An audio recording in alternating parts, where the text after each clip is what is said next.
আসসালামু আলাইকুম, আপনাদের সকলকে আমন্ত্রণ জানাচ্ছি। বিএনপি সরকার অর্থাৎ তারেক রহমানের নেতৃত্বাধীন সরকার 10 দিন পার করেছে। এই সরকার ক্ষমতায় আসার আগে, বিশেষ করে নির্বাচনের আগে থেকে বা ভোটের দিনের আগে থেকেই নানান কৌতূহল, নানান উদ্বেগ, উৎকণ্ঠা ছিল। কিন্তু নির্বাচনে বা ভোটের মধ্যে দিয়ে বিএনপি সরকার ক্ষমতায় এসছে।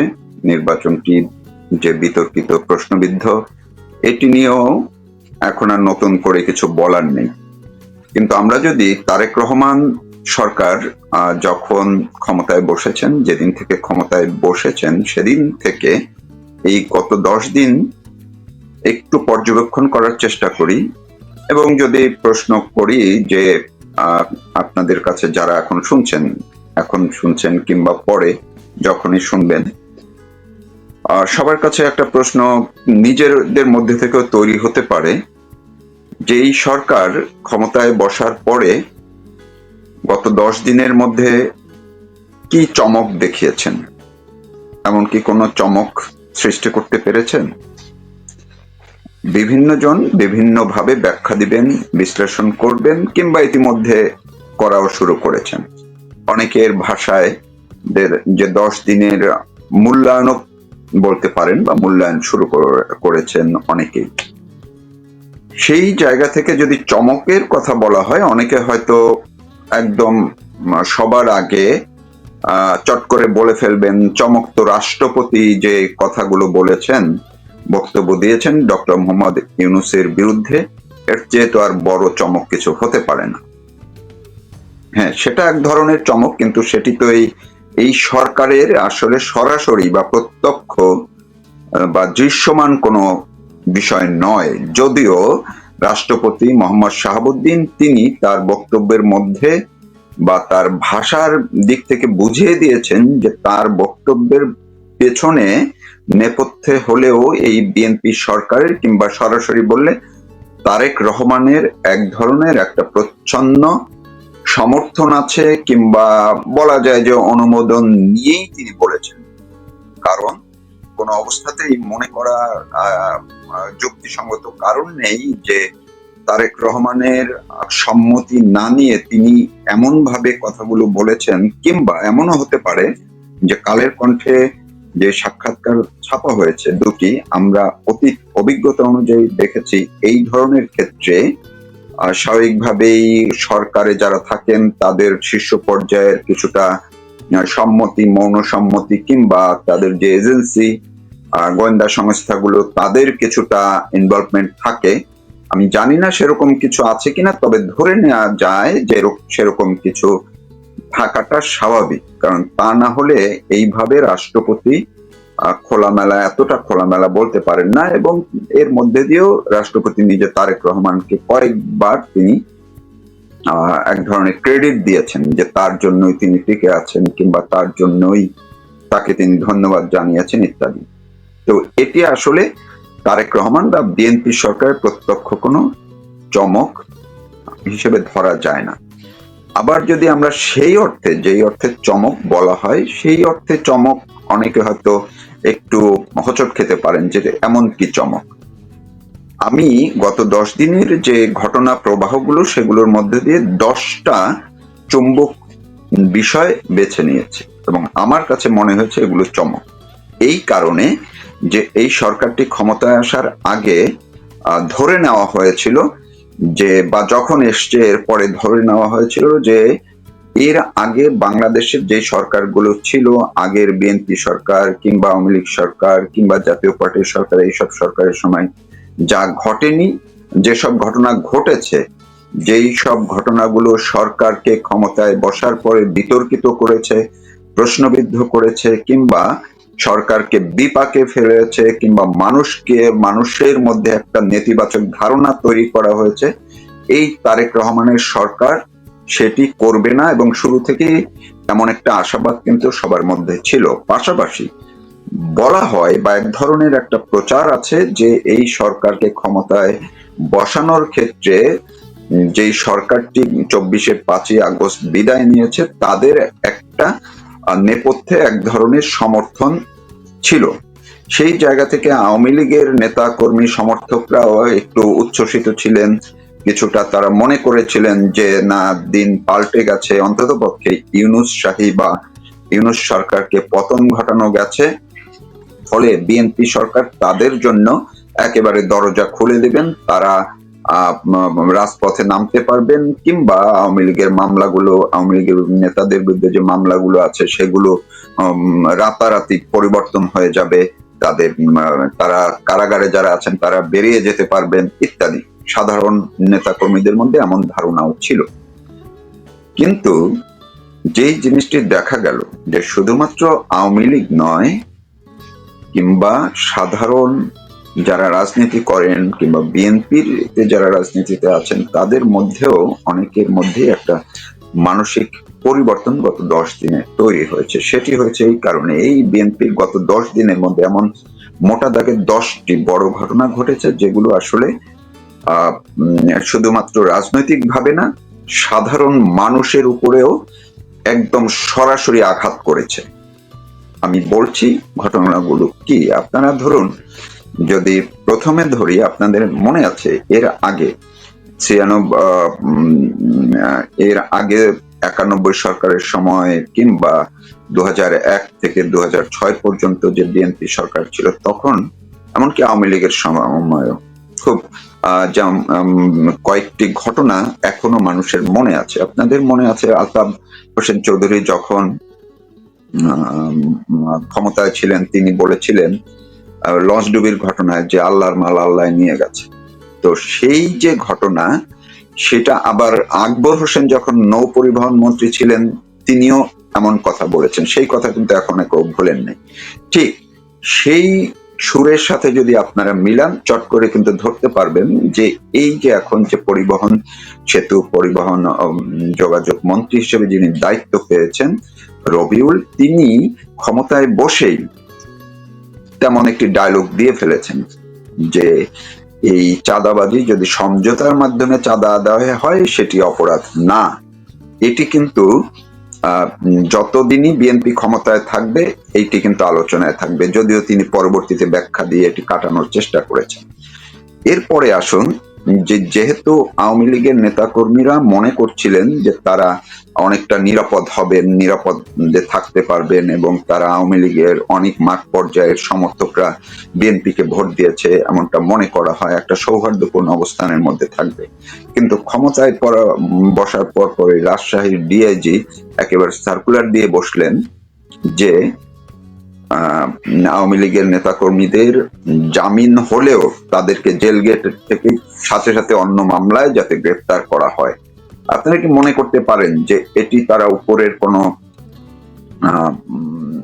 সম্মতি, সেটা প্রকাশ্যে হোক মৌন সম্মতি হোক, না থাকলে কি এমন কোনো সিদ্ধান্ত একজন ডিআইজির পক্ষে দেয়া সম্ভব? যদি তাই না হতো, উপরে যদি সম্মতি না থাকতো, তাহলে কি সেই ডিআইজি কে প্রত্যাহার করা হয়েছে, তার বিরুদ্ধে কোনো ব্যবস্থা নেওয়া হয়েছে? হয়নি। ফলে এটিও কিন্তু একটি যে প্রতিহিংসার যে জায়গাটা, সেই জায়গা থেকে যে বিএনপি সরে আসেনি তার আরেকটি নমুনা হলো আজ এই প্রথমবারের মতো বিএনপি সরকারের আমলে সাংগঠনিকভাবে আওয়ামী লীগের একটি ভ্রাতৃপ্রতিম সংগঠন বা অঙ্গ সংগঠন বাংলাদেশ মহিলা আওয়ামী লীগের প্রতিষ্ঠা বার্ষিকী হিসেবে তারা একটা মিছিল বের করেছিল। সেখান থেকে মিছিল শেষে তারা ধানমন্ডিতে, অল্প কিছু সংখ্যক, তারা ধানমন্ডিতে 32 নম্বরে যাবে শ্রদ্ধা জানাতে। কিন্তু পুলিশ, এই বিএনপি সরকারের পুলিশ, এখন তো সেটি বলতেই হবে, বিএনপি সরকারের পুলিশ, তারা বাধা দিয়ে তাদের সেখান থেকে 7 জনকে গ্রেফতার করেছে, আটক করে নিয়ে গেছে থানায়, ব্যানার ফেস্টুন যা যা ছিল সেগুলো ভাঙচুর করেছে ইত্যাদি। তো এটা তো হওয়ার কথা ছিল না। এবার আসি আমি যে আরেকটা ঘটনা, সেটিও খুব আলোচিত। তারেক রহমান বলেছেন তিনি আইনের শাসনকে প্রতিষ্ঠা করবেন।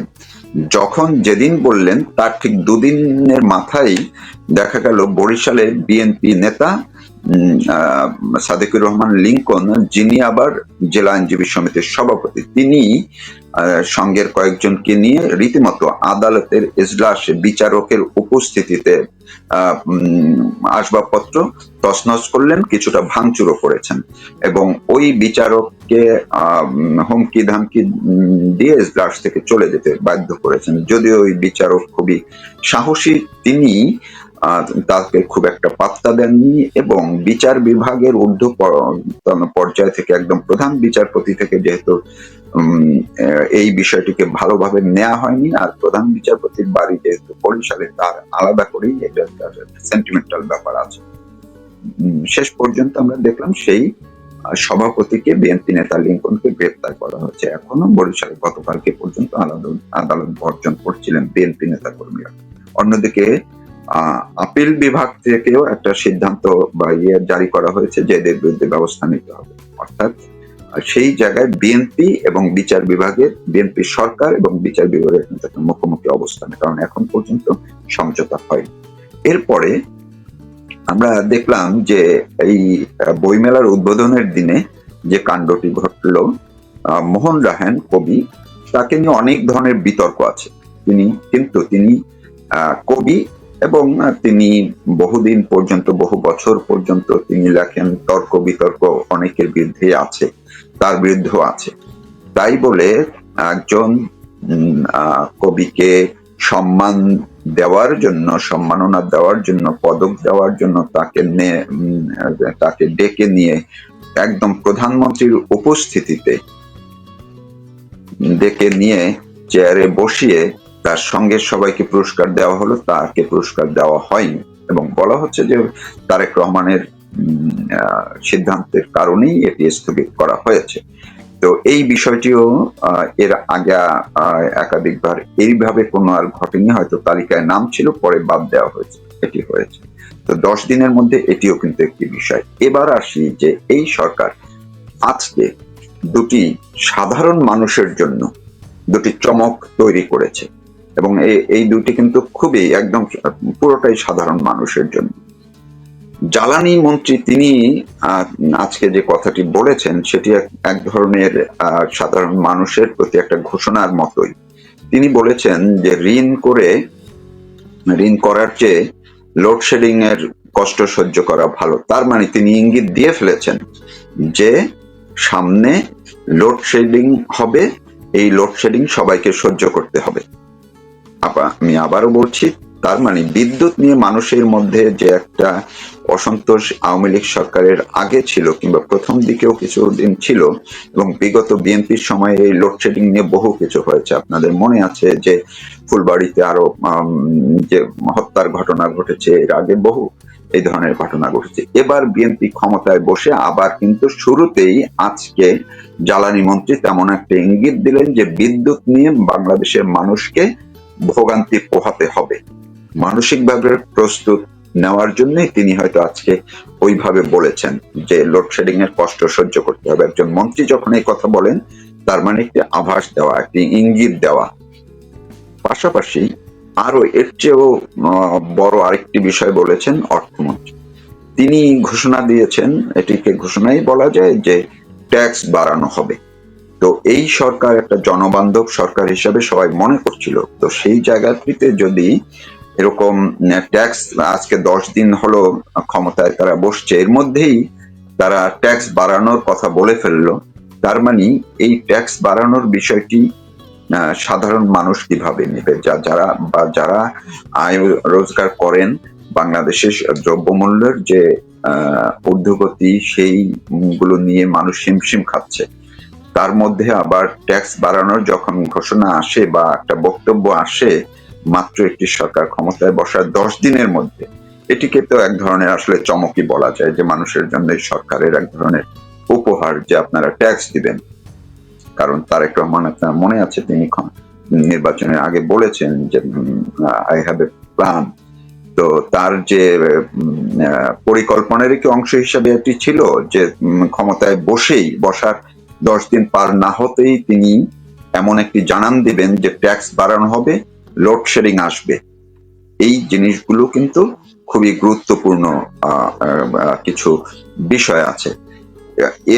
এছাড়া যেমন রাজনৈতিক প্রতিপক্ষকে ঘায়েল করার আর একটা নমুনা আপনার 21শে ফেব্রুয়ারি দেখা গেছে যে আমরা ভাষা সৈনিক যিনি সংগঠকই ছিলেন অলি আহাদের কন্যা বিএনপি থেকে বহিষ্কৃত স্বতন্ত্র হিসেবে নির্বাচিত হয়েছেন ব্যারিস্টার রুমিন ফারহানা, তিনি ফুল দিতে পারেননি, শহীদ মিনারে গিয়েছিলেন, তার উপরে বিএনপি হামলা করেছে এবং ফারহানা তিনি আবার সেটিকে প্রতিবাদ করেছেন এবং বলেছেন যে এইভাবে চললে বিএনপি আসলে খুবই খারাপ অবস্থা হবে।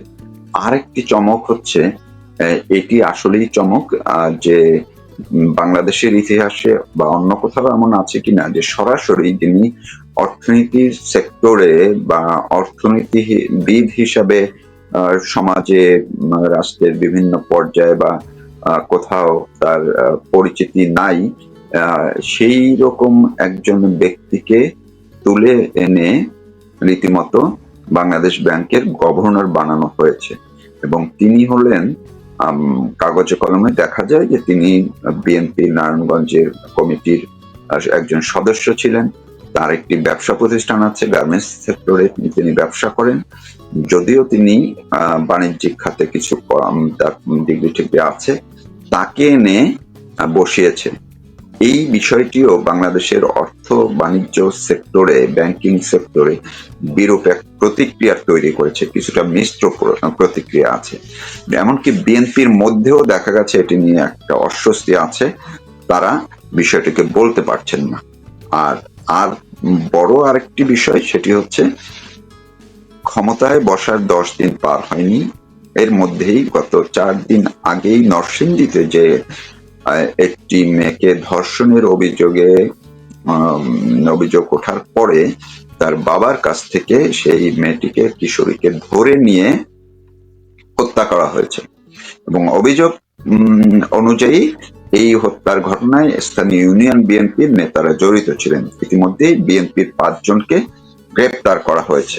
তো এখন চিন্তা করুন, একটি সরকার ক্ষমতায় বসার পরে যখন 10 দিন পার হতেও পারলো না, এর মধ্যেই এই যে ঘটনাগুলো, এটা কিন্তু এক ধরনের ইন্ডিকেট করে যে বিএনপি সরকার আগামীতে, এখন আপনারা যদি 10 দিন করে হিসেব করেন, যে 10 দিনের মধ্যে এই ঘটনাগুলো যখন মোটা দাগে উঠে এসছে, এমন আরো কত ঘটনা ঘটতে পারে যদি সরকার এখনো এই বিষয়গুলোতে কোনো সঠিকভাবে পদক্ষেপ না নেন। তবে এই বিএনপি সরকারের কাছে যারা যতই আশা করেছেন, সেই আশায় আসলে গুড়ের বালি হবে। সরকারের গোপন তথ্য ফাঁস করলেন ব্রিগেডিয়ার সাখাওয়াত। এখন কেন এসব কথা বলছেন তিনি?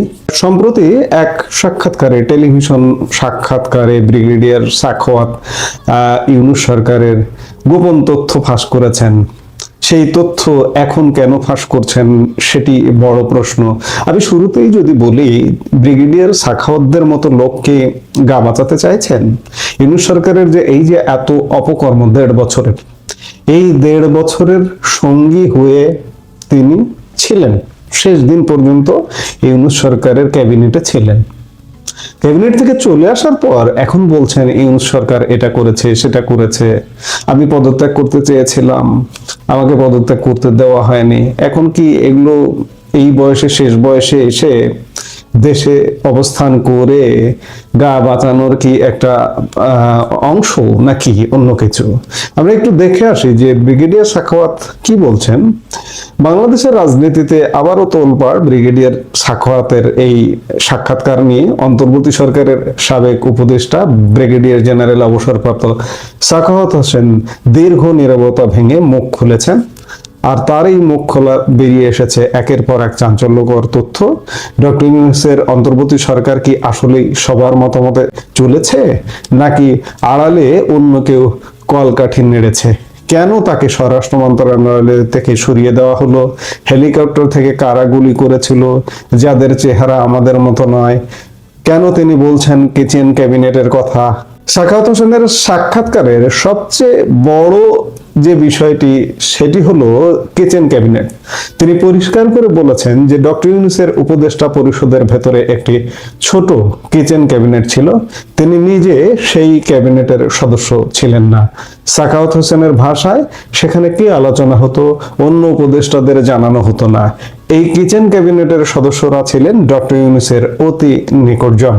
দেশ যখন একটি অগ্নিগর্ভ পরিস্থিতির মধ্য দিয়ে যাচ্ছিল তখন গুরুত্বপূর্ণ সিদ্ধান্তের সময় তাকে ডাকাও হয়নি, এমনকি তার সঙ্গে পরামর্শ করারও প্রয়োজনও মনে করেনি সরকার।